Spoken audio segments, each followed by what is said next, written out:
Your home. It's your safe space, right? It's the one place in the whole wide world where you can just be you.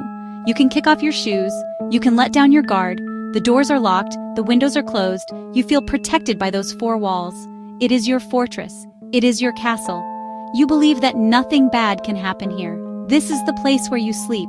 This is where you dream. But what if that feeling of safety was just an illusion? What if the very place you go to hide from the monsters is where they are waiting for you? Our first story takes us to a quiet, peaceful town. The kind of town where everyone knows their neighbors, where kids ride their bikes until the sun goes down. This town is Cheshire, Connecticut. For the Petit family, it looked like the perfect place to raise a family. They were a happy family.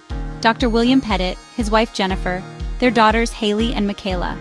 They had no idea that two men were watching their house. One summer night in 2007, the family went to bed just like any other night. The two men broke into the house while the family slept. They did it so quietly no one heard a thing. Imagine waking up and finding a stranger in your room. Dr. Petit was hit on the head and tied up in the basement. He could hear the men walking around upstairs. He knew his wife and daughters were up there with them. He could only listen, and his heart was filled with a terrible, chilling fear. They were not just there to steal things. They wanted to create fear. They wanted to control the family. They made Jennifer go to the bank the next morning to take out money. Walking into a bank, surrounded by people, but unable to scream for help. They told her if she tried to tell anyone, they would hurt her family. Dr. Petit managed to escape, ran to a neighbor for help, injured, desperate. The police rushed to the scene. But by the time they got there, it was too late. The men had set the house on fire to cover their tracks. In the end, Jennifer, Haley, and Michaela did not survive. Dr. Petit was the only one who made it out alive. The two attackers were later caught, and justice was served. But that could not bring back his family. He lost everything that night. This story haunts us because it shows how quickly a happy life can be turned into an unimaginable tragedy. All because two people decided to walk through an unlocked door.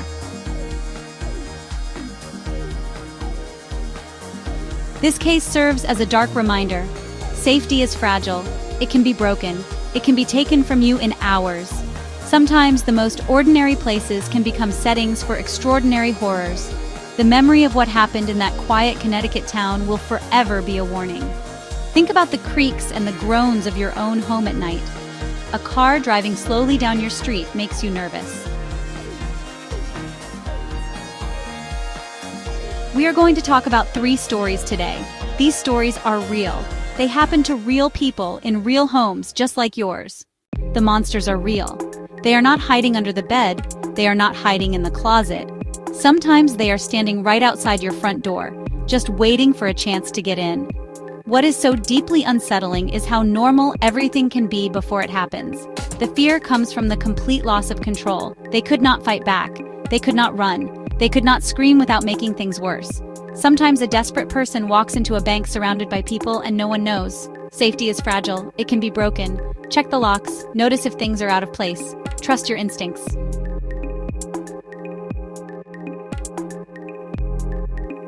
Now let's travel across the country to San Francisco, California. Our next story is different, but just as chilling. Tiffany came home from work one night, tired and looking forward to a quiet evening. She felt something was wrong.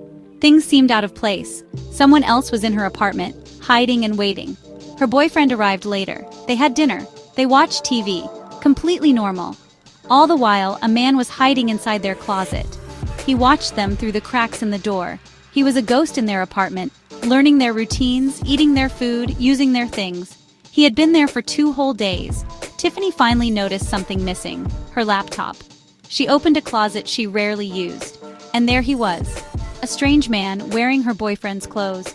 He didn't attack, he just stood there. The quiet, unseen threat was suddenly real. They called the police, he was arrested. The secret was out. Their safe home was now a crime scene. But the psychological damage was done. How could they ever feel safe again? Every closet door brought the memory back.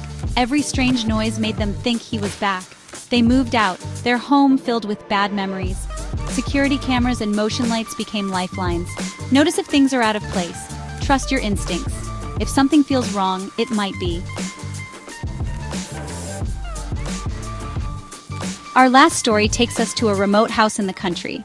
where bravery saved lives. It takes place in a large, isolated house in a rural area.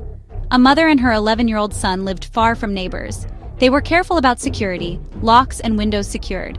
They felt safe in their secluded home. One morning, an unexpected visitor arrived, a man who claimed to be there to do work. The mother was suspicious and tried to send him away. He became persistent, pushed his way in, and another man appeared behind him. The two men tied up the mother and began searching the house for valuables. The boy watched in terror. He was only 11, but he knew he had to act. When the men were busy in another room, he grabbed his mother's phone and slipped away to hide. Hiding in a cramped closet, he sent a text. "Robbers in the house. My mom is tied up. I love you, Dad." Then he called 911 and whispered his address. The operator stayed on the line, kept him talking, and dispatched police immediately. The men found him and took the phone. The line went dead. Minutes felt like an eternity. Thankfully, police arrived just in time. The two intruders were arrested. The mother and child were rescued, shaken but physically unharmed. His quick thinking saved their lives, terrifying for its vulnerability, but a story of hope. Even in the darkest moments, a small act of courage can make all the difference. The boy was a hero that day. The Petit family, the San Francisco couple, the mother and her brave son, they were all normal people living normal lives. Danger came to them. It shattered their sense of safety. Homes became filled with ghosts and shadows. We build walls and lock our doors. But sometimes that's not enough. Check your locks. Notice if things are out of place. Trust your gut when something feels wrong. Be vigilant. Be aware. A little caution goes a long way. These stories aren't meant to make you live in fear. They are meant to make you aware. Tonight, when you lock your door, take a moment. Think about that feeling of safety. Cherish it. But remember, it must be protected. Stay safe out there.